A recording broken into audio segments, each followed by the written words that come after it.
안녕하세요. 책과 꿈나무입니다. 살다 보면 아무것도 하기 싫을 때, 움직일 힘조차 없을 정도로 무기력할 때, 내 자신이 너무나도 싫을 때가 있을 겁니다. 3월 5일 건강보험 심사평가원에 따르면 2018년 우울증 환자는 75만 3011명에서 2023년 104만 6816명으로 5년 동안 39%나 증가했습니다. 이처럼 우울증은 정말 심각한 수준에 이르렀는데요. 우울증은 하루 종일 뉴스만 보는 느낌과 비슷합니다. 머지않아 온 세상이 정치 추문과 기후재앙, 끔찍한 범죄로만 가득 차 있다고 생각하게 되는 거죠. 채널만 바꾸면 세상에 존재하는 온갖 것을 볼 수 있는데 절대로 채널을 바꾸지 못하는 무기력한 병에 걸린 것이죠. 이렇게 무기력할 때는 사소한 결정이라도 내리는 것이 도움이 됩니다. 등산에 관한 논픽션 고전 난 꼭 살아 돌아간다 에서 등반가 조 심슨과 사이먼 예이츠는 페루 안데스 산맥 정상에 등반합니다. 하지만 정상을 찍고 내려오는 도중 폭풍이 불어닥쳐 그들의 몸을 때리고 시야를 가렸습니다. 그 혼란 속에서 조가 넘어져 다리가 부러지죠. 어두운 밤 강풍이 몰아치고 그들은 암울한 상황에 빠졌죠. 이 책의 저자 조는 이 시점에 야생에서 살아남는 일의 중요한 측면을 설명합니다. 계속 하나하나 결정을 내려야만 했죠. 잘못된 결정이라 해도 말이죠. 결정을 하지 않으면 그걸로 끝장인 것이죠. 등산을 하다 나쁜 상황을 만났는데 벗어날 방법을 알 수 없을 땐 아무 방향이나 골라서 그 길로 가야 합니다. 가장 좋은 방향일 필요는 없는 거죠. 어쩌면 가장 좋은 방향이란 없을지도 모르기 때문인 거죠. 그 상황에서는 확실한 정보가 없고 그렇게 절박한 상황에서 맞는 길을 확실히 안다는 것이 불가능하고 확실한 것은 가만히 있으면 죽는다는 사실뿐이라는 거죠. 결국 이 작가는 살아 돌아와 이 책을 쓴 것이겠죠. 우울증에 걸린 사람의 상황이 이와 같은 상황인 겁니다. 어떤 결정을 내려도 모두 다 잘못될 거라는 느낌이 들죠. 이럴 땐 사소한 결정 하나하나 내리는 것이 중요한 것입니다. 우리가 우울증이 생기면 걱정과 불안을 느끼는데요. 하지만 걱정이 꼭 나쁜 것만은 아닙니다. 우리가 불안한 이유는 공포회로가 활성화한 결과입니다. 공포회로는 우리를 위험에서 지켜주는 회로이기도 하죠. 100만 년 전 한 초기 인류가 동굴을 바라보며 이렇게 말했습니다. 가서 한번 둘러볼래? 옆에 있던 친구는 뭔가 불안한지 퉁명스럽게 대답합니다. 좋은 생각 같지는 않은데. 그래서 어떻게 됐을까요?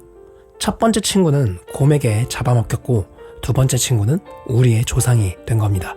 이처럼 불안이라는 것도 뇌가 우리를 도와주려고 하는 것이라는 거죠. 하지만 이것들이 너무 자주 활성화되어 불안과 걱정에서 빠져나오지 못하게 되면 우리는 우울증에 걸리게 되고 무기력해지게 되는 것이죠. 우리의 뇌는 감정적인 사건에 더 주의를 기울이게끔 되어 있습니다. 어느 정도는 의식적으로 통제할 수 있지만 대부분은 자동적이고 무의식적으로 이루어지죠. 흥미롭게도 감정회로는 부정적인 것에 의해 더 쉽게 활성화됩니다.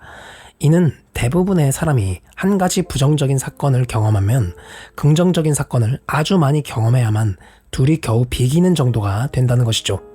게다가 어떤 사람의 뇌는 자동적으로 부정적인 면에 초점을 맞추는데 그런 사람들은 우울증에 빠질 위험이 훨씬 큽니다. 그들의 뇌는 고통, 상실, 실수 때문에 치러야 할 감정적 대가 쪽으로 편향되어 있으며 과거의 기억과 미래의 기대를 자주 왜곡합니다.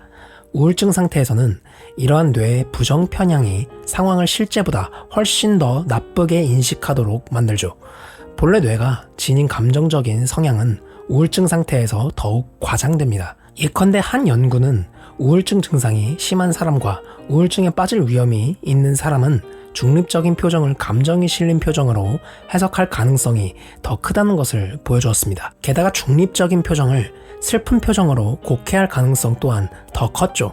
아무런 감정이 담기지 않은 사진을 봐도 그들의 뇌는 사진에 감정을 덧붙였습니다. 우울증에 걸린 사람은 사실은 전혀 그렇지 않을 때도 친구들이 자신을 비웃고 무시하고 자신에게 인상을 쓴다고 확신할 가능성이 더 큰 것이죠.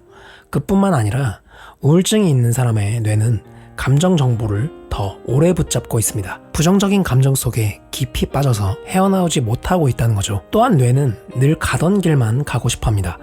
고대 인도에서 전해 내려오는 속담이 있습니다. 인생의 첫 30년은 사람이 습관을 만들고 마지막 30년은 습관이 사람을 만든다.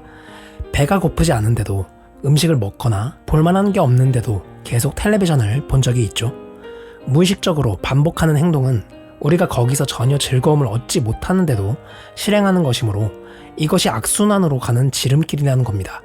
즐겁지도 않고 의식하지도 않았는데 계속 습관처럼 반복된 행동을 하는 것이죠.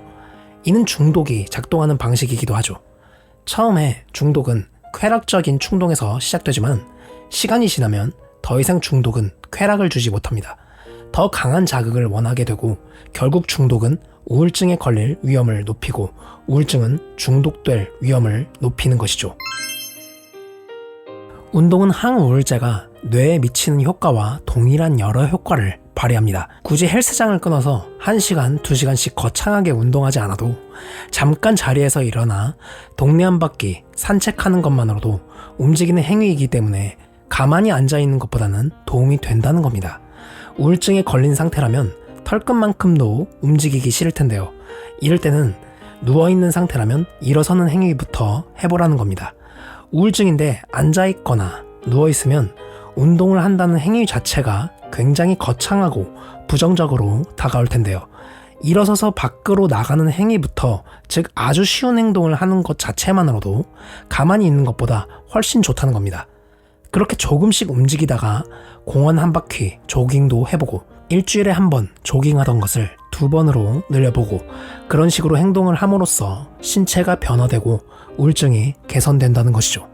개인적으로 저도 사람인지라 우울할 때가 있고 무기력할 때가 있는데요. 위에 설명드린 하나씩 차근차근 움직이는 방법이 굉장히 효과가 있었습니다. 인생도 마찬가지입니다. 자신의 미래가 안개 속에 있는 듯 보이지 않고 방향성을 잃었을 때 모든 생각이 부정적으로 흐를 때가 있죠. 그럴 때도 하나씩 사소한 결정부터 내려보는 겁니다. 또 앉아있다면 일어서기, 일어서 있다면 걷기, 청소하기 등등 하나씩 행동을 하다 보면 생각의 회로가 조금씩 변화되는 것을 느낄 수 있을 겁니다. 우울증에 걸린 사람은 어떤 결정을 내리든 모두 다 잘못될 것이라는 느낌이 들죠. 그래서 결정을 내리지 못하고 이도저도 못하는 겁니다. 사소한 결정부터 내려보세요. 정말 도움이 됩니다. 결정을 내리면 좋은 또 다른 점이 자신의 인생을 자신이 주도하고 있다는 일종의 통제감도 생깁니다.